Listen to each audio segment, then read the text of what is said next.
26년간 완벽한 재벌가 안주인으로 살기 위해 갓 태어난 쌍둥이를 내다버렸던 고성이.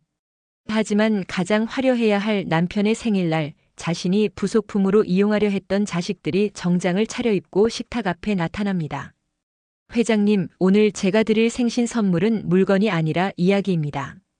평온한 재벌가 식탁에 울려 퍼진 한 청년의 서늘한 목소리. 뺏으려는 자와 되찾으려는 자, 피보다 진한 증오가 차려진 운명의 만찬이 시작됩니다. 바로 시작합니다. 시작 전 구독과 좋아요 부탁드립니다. 박진석 회장의 60번째 생일 파티가 열리는 날 화려하게 차려진 식탁 위에는 축하 케이크 대신 26년간 골마 터진 고성이의 추악한 비밀이 메인 요리로 올라왔습니다. 박진석 회장의 생일을 맞아 평창동 저택에는 화기애애한 분위기가 감돌았습니다. 고성이는 어느 때보다 우아한 미소를 지으며 직접 구운 고기를 박진석의 접시에 놓아주었는데요. 여보, 우리가 같이 한 세월이 벌써 이렇게 됐네요. 늘 곁에 있어줘서 고마워요. 박진석은 그런 아내의 손을 꼭 잡으며 만족스러운 미소를 지었습니다. 곁에 앉은 박성재와 박영나 역시 평소처럼 부모님의 화목한 모습을 보며 웃음 짓고 있었죠. 그때 정적을 깨는 초인종 소리가 울려 퍼졌습니다. 고성이는 예약한 선물이 온 줄 알고 가벼운 발걸음으로 나갔다가 문 앞에 서 있는 한우진을 보고 얼어붙고 말았습니다.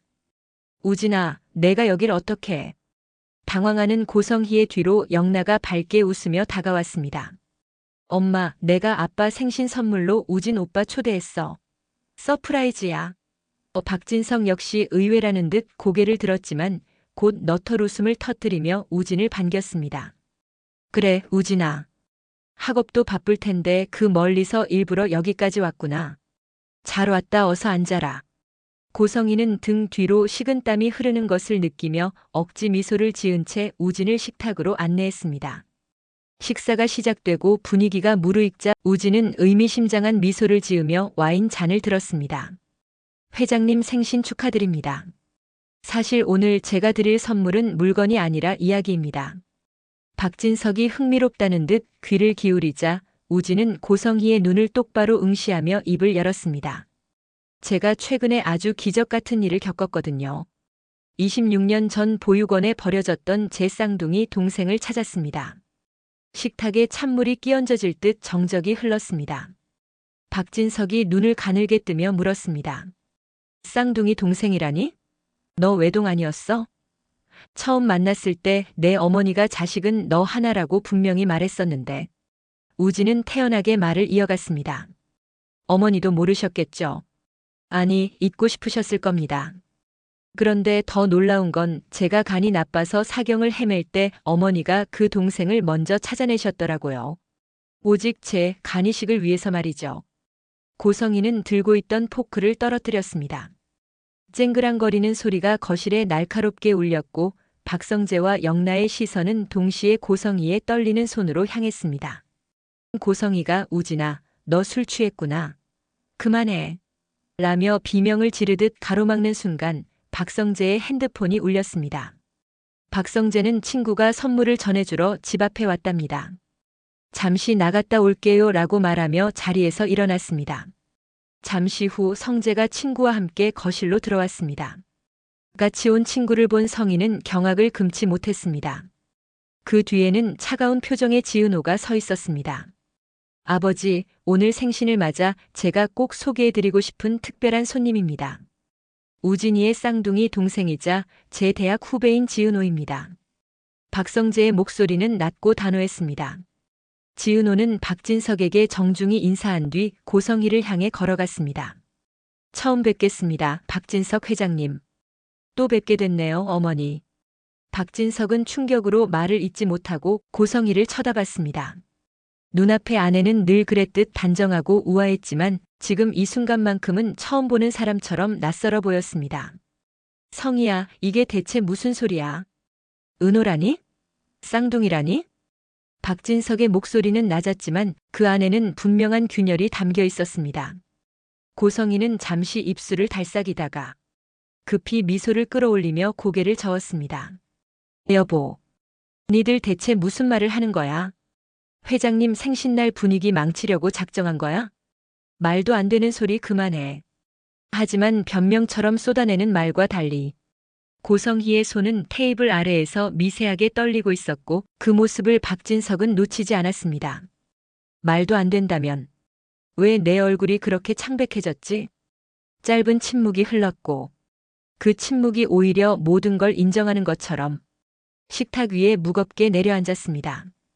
그 순간 지은호는 더 이상 기다리지 않겠다는 듯 가방에서 서류 봉투 하나를 꺼내 식탁 위에 올려놓았습니다.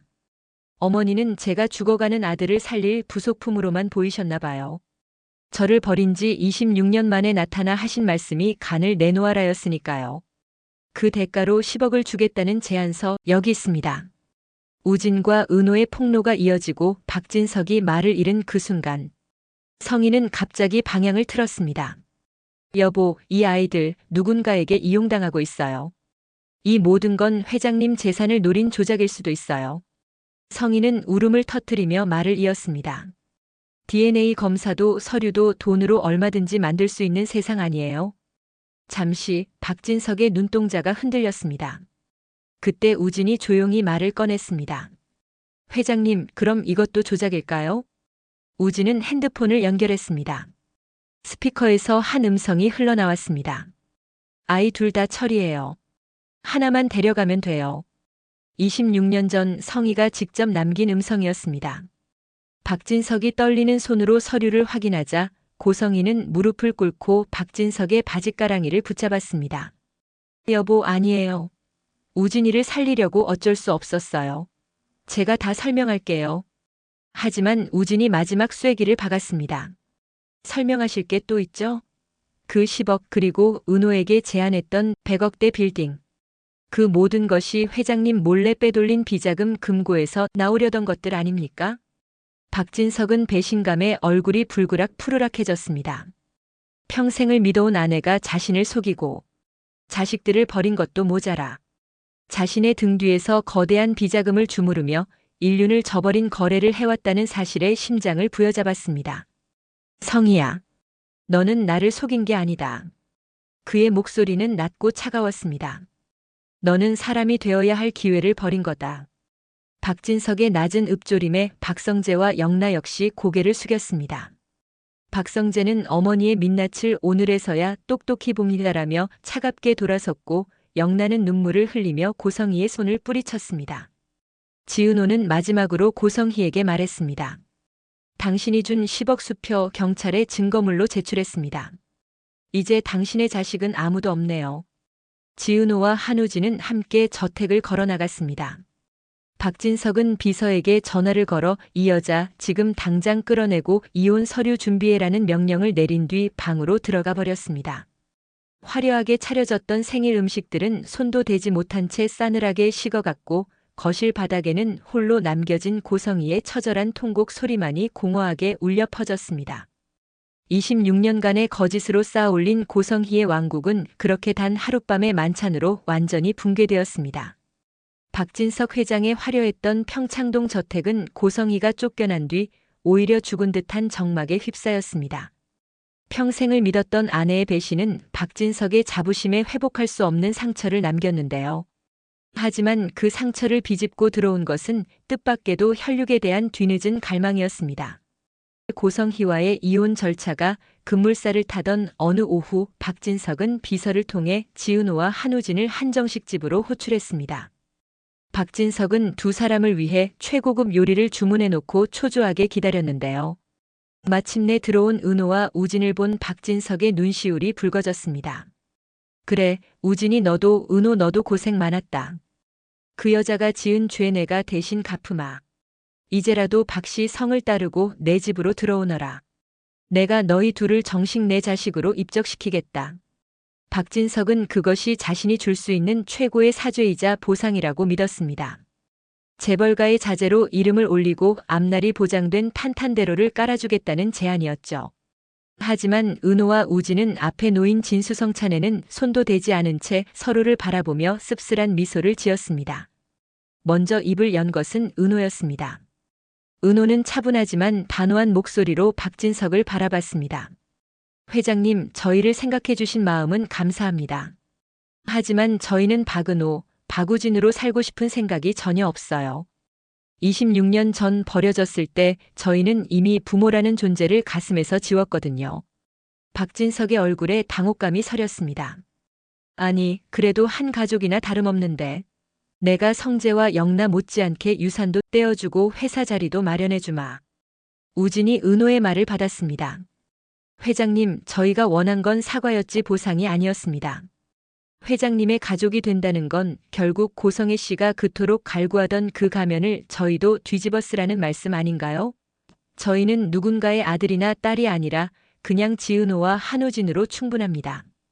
두 사람의 눈빛에는 재벌가의 화려한 배경보다 더 빛나는 독립심이 서려 있었습니다. 식당을 나온 은호와 우진은 남산이 보이는 언덕길을 천천히 걸었습니다. 은호는 이지혁 대표와 함께 준비하던 프로젝트가 대박을 터뜨리며 업계에서 실력을 인정받기 시작했는데요. 지혁은 은호의 아픈 과거를 묵묵히 지켜봐주며 이제는 비즈니스 파트너 이상의 든든한 버팀목이 되어주고 있었습니다. 은호야, 오늘 고생했어. 이제 진짜 내 세상이야. 지혁의 문자를 확인한 은호의 얼굴에 비로소 진정한 평화가 찾아왔습니다. 우진 역시 박진석이 제안한 거액의 치료비를 거절했습니다. 대신 은호 어머니 정순희와 강호가 십시일반 모아준 돈과 자신이 그동안 모은 돈으로 미국행 비행기에 몸을 실었습니다. 가서 내 힘으로 치료받고 건강해져서 돌아올게. 그때는 누구의 아들도 아닌 정말 멋진 오빠로 내 앞에 설게. 우진은 공항에서 은호를 꼭 안아주며 약속했습니다. 다시 혼자가 된 박진석은 거대한 저택 서재에 앉아 깨달았습니다. 돈과 권력으로도 살 수 없는 것이 있다는 사실을요. 성재와 영나 역시 독립을 선언하며 집을 떠났고 박진석은 화려한 성곽 속에 갇힌 외로운 왕이 되었습니다. 한편 고성희는 교도소 접견실 차가운 유리창 너머로 아들 우진이 보낸 편지 한 장을 받았습니다. 엄마, 용서는 못하겠지만 이제 당신을 미워하는데 내 에너지를 쓰지 않기로 했어. 부디 거기서 당신의 진짜 죄가 뭔지 돌아봐. 고성희는 그 편지를 붙잡고 하염없이 오열했습니다. 몇 달 뒤 은호는 정순이 식당에서 강우와 함께 서빙을 도우며 활짝 웃고 있었습니다. 식당 문이 열리고 미국에서 치료를 마친 건강한 모습의 우진이 들어섰을 때 식당 안은 그 어떤 재벌가의 파티보다 따뜻한 온기로 가득 찼습니다. 비록 화려한 배경도 대단한 성씨도 없었지만 두 사람은 이제야 비로소 자신들만의 진정한 독립을 완성한 것입니다. 그로부터 몇 달 후 은호와 지혁의 결혼식. 예식장은 재벌가의 호텔이 아닌 따스한 햇살이 비치는 한적한 야외 정원에서 소박하게 열렸습니다. 가식적인 축하 화환 대신 은호가 좋아하는 들꽃들이 길을 밝혔고 참석한 이들의 얼굴엔 진심 어린 미소만이 가득했습니다. 순백의 드레스를 입은 지은호는 신부 대기실에서 마지막 매무새를 가다듬고 있었습니다. 거울 속 자신의 모습이 낯설면서도 행복해 보였죠. 그때 노크 소리와 함께 문이 열리고 들어온 사람은 다름 아닌 박성재였습니다. 박성재의 손에는 낡은 가죽 상자 하나가 들려 있었습니다. 은호 후배, 아니 이제 은호 씨라고 불러야겠네. 이건 내가 특별히 준비한 결혼 선물이에요. 박성재가 건넨 상자 안에는 26년 전 보육원에 버려졌을 때 은호가 끼고 있었다던 오래된 팔찌가 수선되어 빛나고 있었습니다. 어머니가 숨겨뒀던 걸 내가 찾았어요. 당신의 시작이 비록 아픔이었지만 마무리는 빛나길 바라는 마음으로. 박성재는 짧은 축복을 건네고 조용히 자리를 떠났습니다. 드디어 예식이 시작되었습니다.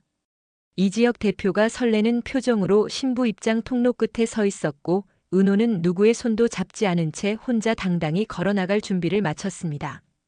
그런데 그때 식장 입구에서 한 남자가 거친 숨을 몰아쉬며 나타났습니다. 한우진이었습니다.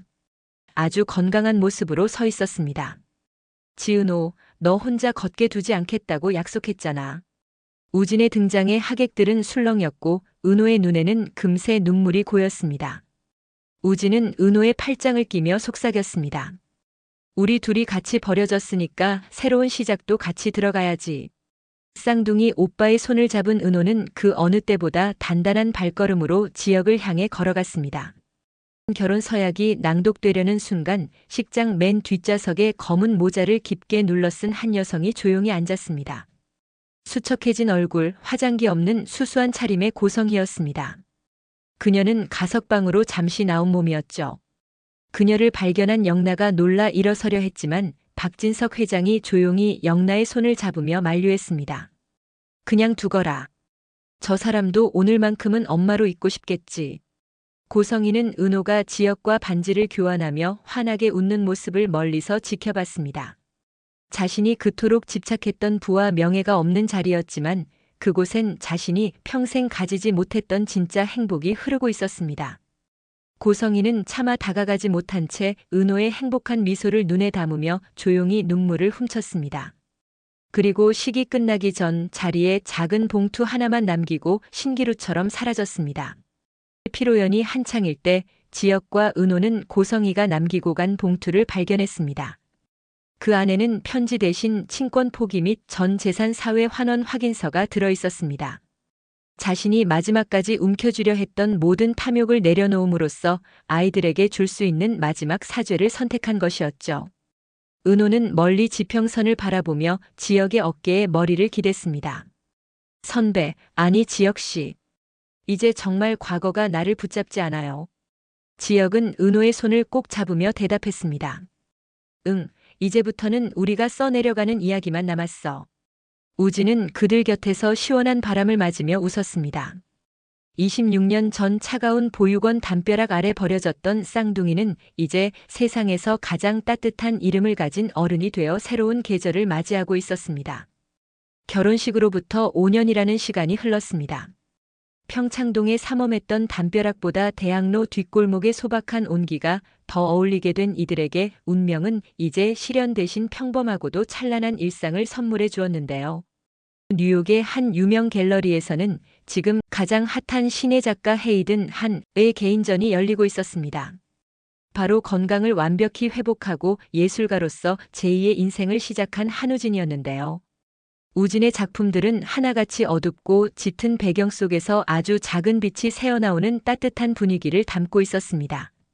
전시장을 가득 채운 인파 속에서 우진은 한 가족을 발견하고 환하게 웃었습니다.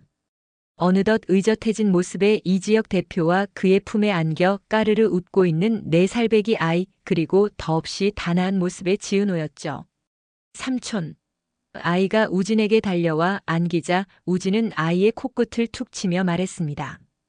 우리 별이 여기까지 오느라 고생했네. 엄마 닮아서 아주 예쁘게 컸어. 지은호는 이제 업계에서 손꼽히는 브랜딩 전문가로 성장했습니다. 하지만 은호에게 가장 소중한 시간은 퇴근 후 순이 어머니의 식당에 들러 어머니 불고기를 먹는 시간이었는데요. 박진석 회장은 경영 일선에서 물러난 뒤 종종 이 식당 근처를 서성이다 은호와 마주치곤 했습니다. 어느 날 은호는 식당 밖 벤치에 혼자 앉아있는 박진석에게 따뜻한 캔커피 하나를 건넸습니다. 회장님, 날이 차요. 들어가서 식사라도 하세요. 박진석은 떨리는 손으로 커피를 받으며 은호를 올려다봤습니다. 내가 너희에게 준 상처가 큰데. 이렇게 불러줘서 고맙구나. 은호는 그저 미소로 답했습니다. 비록 아버지라 부르지는 않았지만 증오가 사라진 자리에는 연민과 이해라는 새로운 감정이 싹트고 있었습니다. 한편 가석방 기간이 끝나고 완전히 자유의 몸이 된 고성이는 도심에서 멀리 떨어진 작은 요양원에서 봉사자로 일하며 살아가고 있었습니다. 예전의 화려한 보석과 명품 가방 대신 그녀의 손에는 젖은 행주와 흙 묻은 장갑이 들려 있었는데요.